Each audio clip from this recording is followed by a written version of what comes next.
Hello everyone, welcome back to my channel. Today, we're working my 1972 Honda SL350. I've had this motorcycle forever. Got this thing when I was in high school. My dad had a bike he bought back in 1972. It was completely original.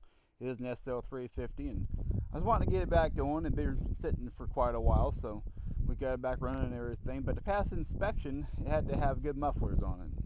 And one of his mufflers wasn't very good, so we did some looking around, talked to some people we knew, and we found somebody who had this bike right here, this SL350, just sitting back behind a shed next to a grain holder, and it was a complete basket case. It wasn't hardly any good parts or pieces on it, but it had one good part that we needed. It had a muffler. So we traded the guy a grinder mixer, which is like a piece of farm equipment. It mixes grain together, and got this bike in return, which the grinder mixer was not anything to brag about. So I think we may have got the better end of the stick. I don't know. But I took the muffler off of it, got my dad's bike back going, passed inspection, rode it for a while, and then I got bored one day. And I was like, I'd never rebuilt a motorcycle before, so I'll take a whack at it and see how it goes. So tore this bike completely apart. I mean, completely. Down to the frame, every nut, bolt, part piece, took it off of it. And ended up sandblasting the frame. And originally the frame was like a gray color. Ended up painting it black. Um, it came out pretty decent, but it was a high school rattle can job, so starting to get a lot of chips and scratches and stuff in it. And then originally it was like a blue color with the yellow like teardrop around the Honda emblem on it, but I was in high school and I couldn't afford that paint, so I did what every kid does. They went to the farm store, bought some tractor paint. You guys might recognize that color on there. That's farm all red color. So the same color as my tractors, but it looks pretty good on this bike. And it needs to be repainted anyway. This thing's been sitting quite a while, beat up, scratched, it's dropped. I've wrecked it. I've had a lot of fun on it. It's a dirt bike. It's an enduro. And taking off road, I've been down back roads with it. I've been on the highway. I've taken this thing about as far as I went, about the 90-mile trip. It's a lot of fun to ride this thing, but it's been sitting up throughout the winter time, so I want to get back going today. So I'm just going to do the usual stuff. Just going to dump the gas out on it, make sure the carburetors aren't full of junk in the bottom of them, check the battery, make sure it's okay, air the tires up, lube up the chain, and just do some basic maintenance on it, get horse back ready to go again. So I know the first place I'm going to start in this, I'm going to start with the battery. Now the battery on this bike is underneath this seat right here. So to get the seat off, there's a key. There's a little spot right here, put your key into, and you can open your seat up. And flip that open. So the battery is right here. Now this bike is a kickstart model, so the battery is not very big in this thing, just a tiny little battery. So I'll grab my tester and throw a tester on it and see what it shows. Now these batteries, they tend to die throughout the winter time. Just happens. And usually these batteries, if you get a year out of them, you're doing pretty good. And my other bike I've got a gel battery in, but I haven't found a gel battery this small yet. So I didn't even power my tester up. Let's wiggle my connections here, make sure they're okay. Yeah, I think this battery might be totally dead. One way I can test the battery without having to use my tester, I can put the key back in, turn the key on, and usually if the horn will honk, then it's got power. So, let's see if the horn honks. Yep, she's dead. That's what I figured. These bikes like to do that throughout the winter time. So we'll take the battery out, put it on the charger for a while doing everything else on this thing. These batteries come out pretty easy. So here on top of them, they got a little retainer strap that holds them in here. These straps come like right off, right out of the way. And we got 2 bolts on this. So let's set this here.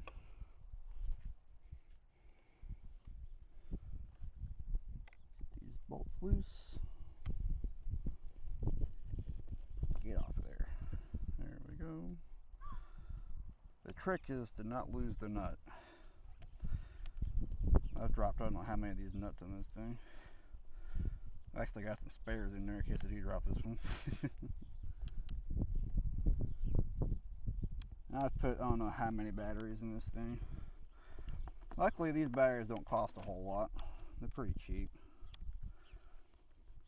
You can go in town and buy them at parts stores and stuff. But I found the cheapest place to buy the batteries for these things on eBay. And just get them sent to the house. You don't gotta pay the battery fee and all that other stuff like you do and go in town. Alright. Now these batteries have electrolytes in them, and you always gotta check the level and stuff on them. So let's check the levels on it. So right here in the front you can see your lower level and your upper level. When you put it up to the light, you can kind of see where your levels are. This one's here is in the okay range. It's okay range. Okay range. That one's okay. That one's okay. One on the end down there is also okay. Some electrolyte levels are okay on this. So I'll grab a battery charger. I'll plug it in. And we'll get this thing charging up. And if you haven't noticed, my bench is a complete mess. I'm a bit of a slob. But you know you do what you gotta do.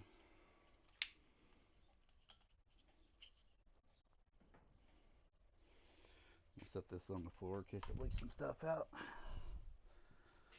And we'll hit start on our charger. Now get that charging. Alright.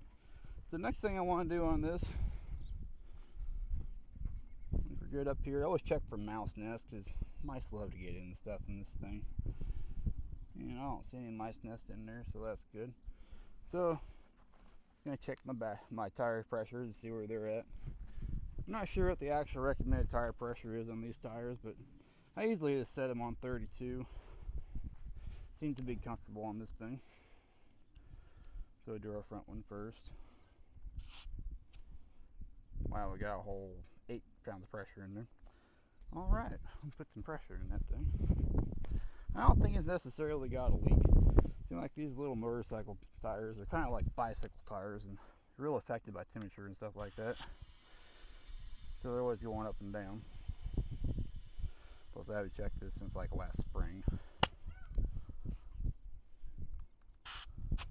Ooh, that's entirely too much. Let's take just a little bit out there. Forgot how fast these things fill up. 47. Didn't take much out. Try again.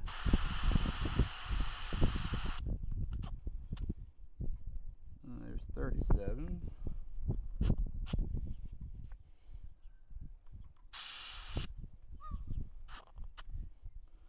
32.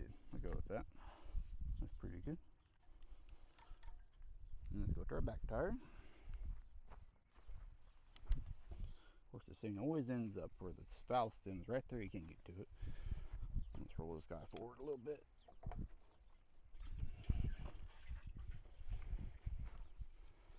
That's better.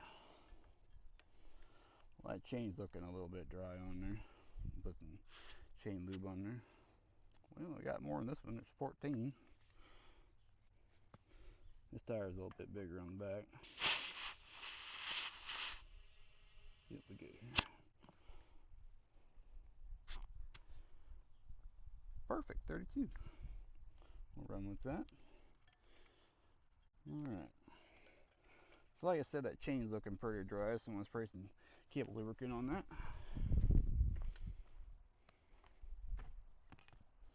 Not anything special. This is blaster chain and cable lubricant.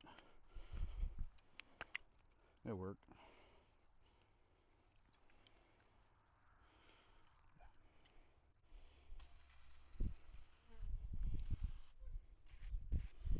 I'm sure there's better chain and cable lubricants to use in this stuff, but it's just what I've got in my shop.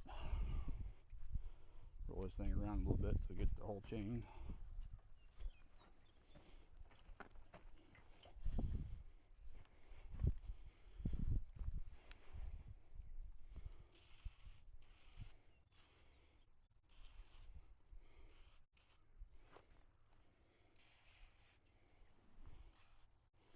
This thing's an enduro dirt bike, so I'm not entirely concerned about the looks and stuff on it, so make a bit of a mess, I really don't care. Get some on the muffler. It'll burn off. It's okay. Alright, so that's okay. Next thing I like to do is change oil in it. I haven't changed oil in this thing in probably 3 or 4 years. I don't ride this thing a whole lot. It doesn't hold a whole lot of oil, really. And I do not remember off the top of my head what size that drain plug is. It's right down here in the bottom. Well, it's right there in a junky spot.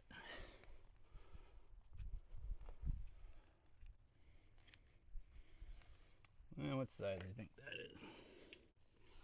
Well, it's not a 17, like my other bike was. It's not an 18. Must be a 19. Alright. Go grab me a thing for that. Let's get this thing opened up. Here draining. There we go. The oil come out of there. And of course they'll probably go all over the header pipe. Maybe not. Well, that is some clean oil in that thing. Perfectly clean. Like I said, I don't ride this thing very often, but I am glad that I'm changing this oil. You can see there's some moisture in there from this thing sitting down here in my shop. So I'm glad I'm changing it. Now, I don't rightly remember off the top of my head how much oil this thing holds. I got a couple quarts over there though. I think that should be plenty.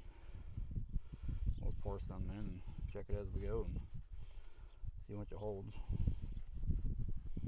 I think it actually holds about the full 2 quarts. I don't really remember though. This engine ain't very big, so it drains out pretty quick. So up here is where our plug is. Open up for filling it. It says right on it, use SAE 10W40, and that's kind that I got for it. Nice and clean inside my case in there, that's good. Let that drain out there.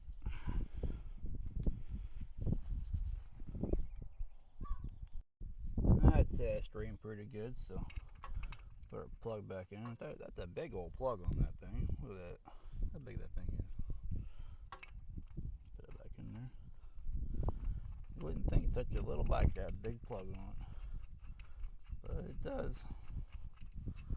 Got to tighten back up. Now, this bike doesn't have an oil filter on it like my bigger bike does. It's got like a little screen inside of it that kind of takes care of itself. Right, so I got that. Put some oil in this guy.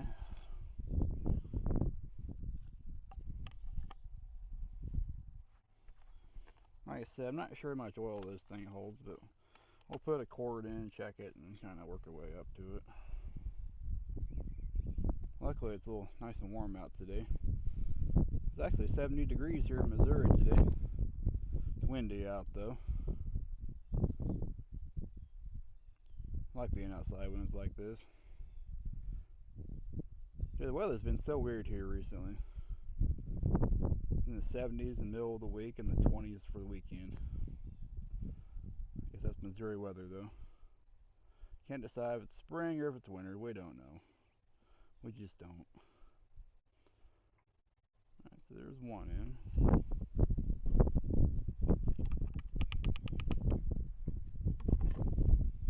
It's probably not near enough, but we'll try it. Oops.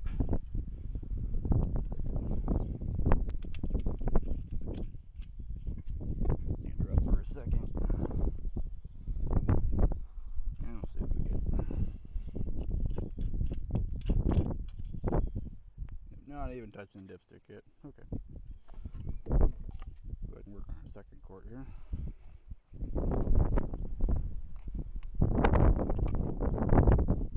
This bike's just a little bit dirty. Needs a bath.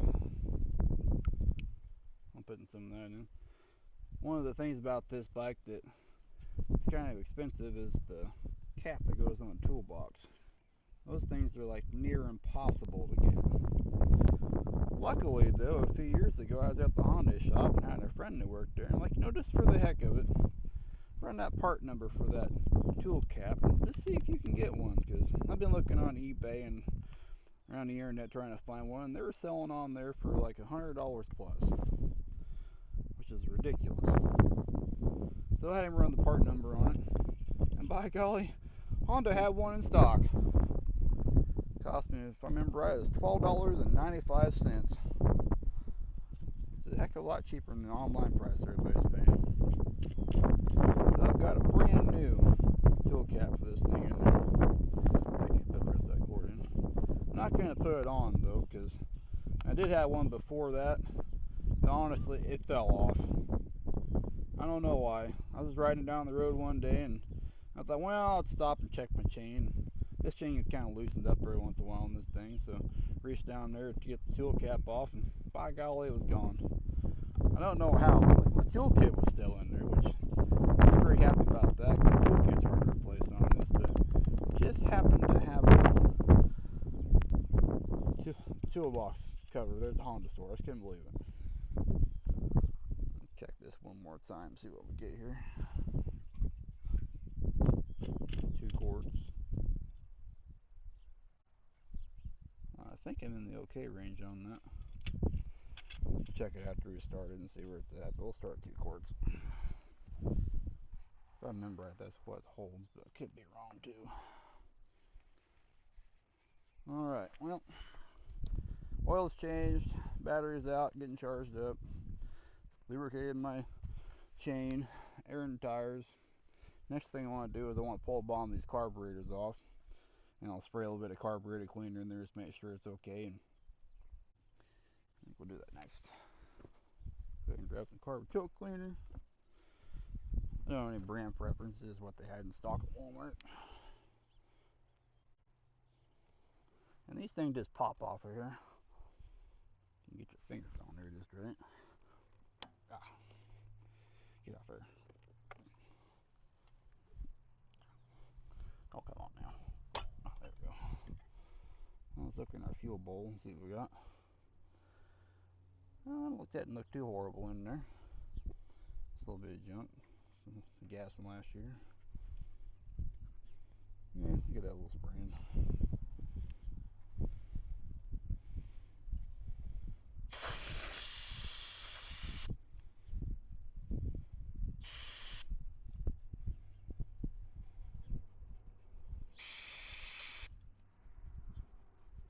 Alright. That's good enough. And just a little bit on the floats there. Spray that off real quick.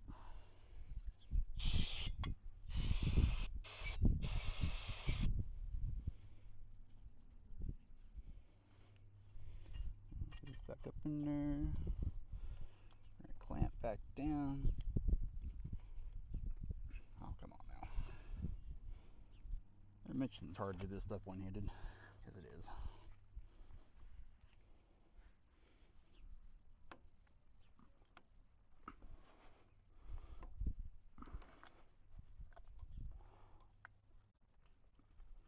Get on there, you bugger.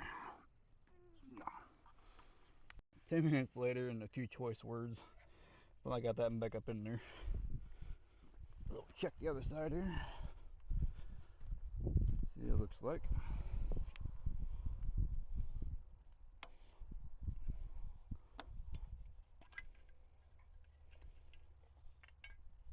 Well, that's cleaner than the other one was. Not bad at all. Let's spray that out real quick.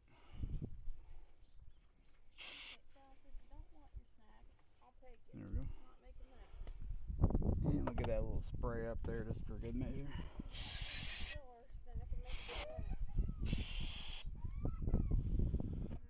And hopefully this one goes on a little bit easier than the other side did.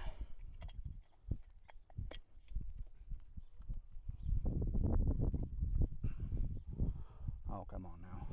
Don't you do that to me too.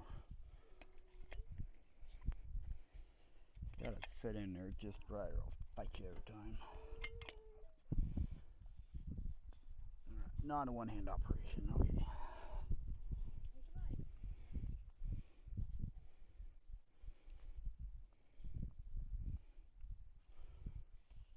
Alright.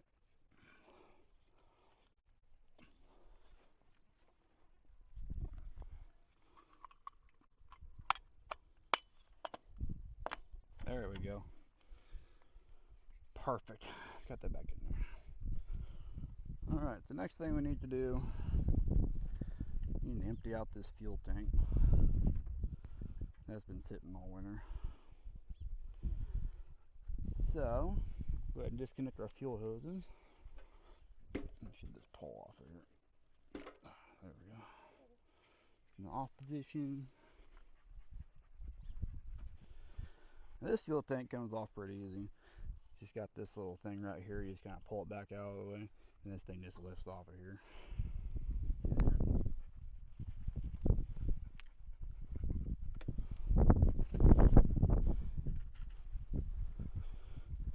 So let's take this off.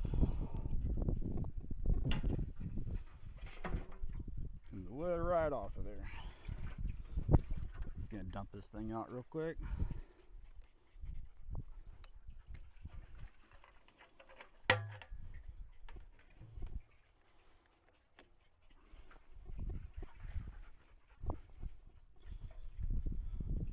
Almost forgot the sniff test. Woo! Yeah, that's a little strong. Toss this thing back on here.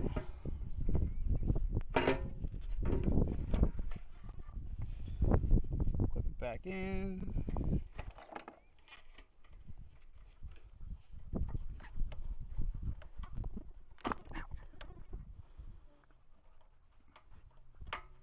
There we go.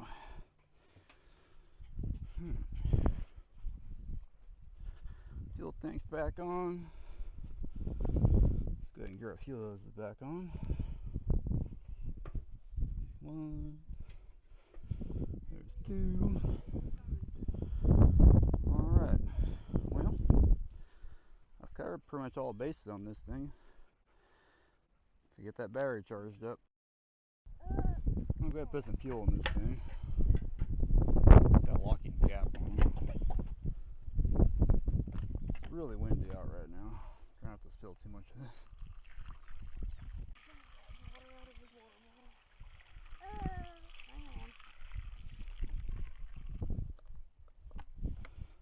I can buy for a little bit. Enough to get started anyways. Alright, so I let this battery charge overnight. Retested it, it showed 12.66 volts. And it showed 19 cold cranking amps, which is plenty to get this bike started with. So I'm just going to go ahead and get this battery hooked back up.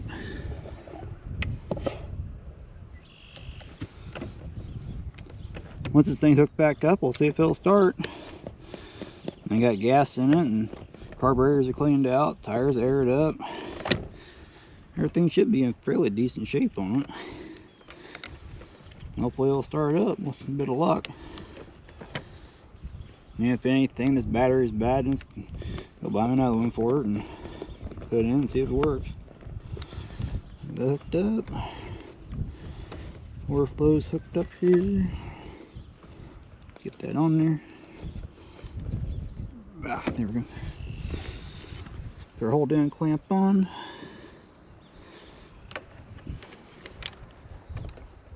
There's two little spots here to hook onto. You just gotta get them just right. There's that one.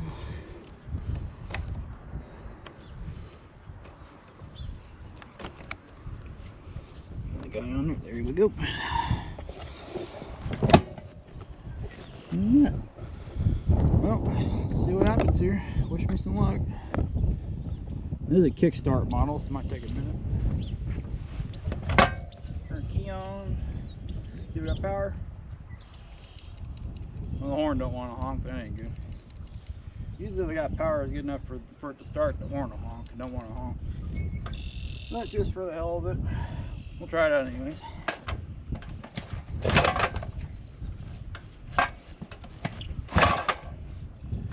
Come on now, bike, you can do it.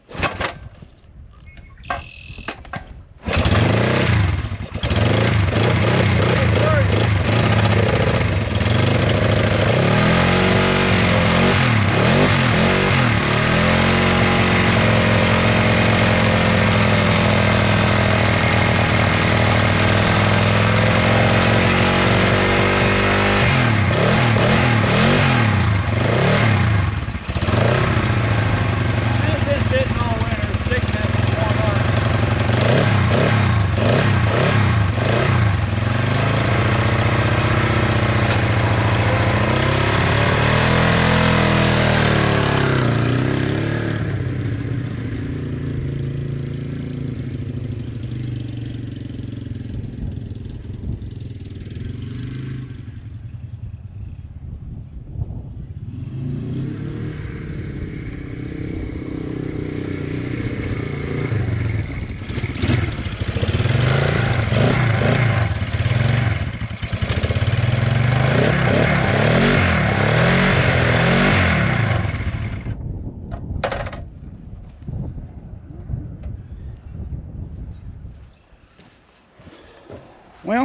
She's running just a little bit rough this morning, but it's a little cool this morning in Missouri. It's 45 degrees outside and a little bit windy.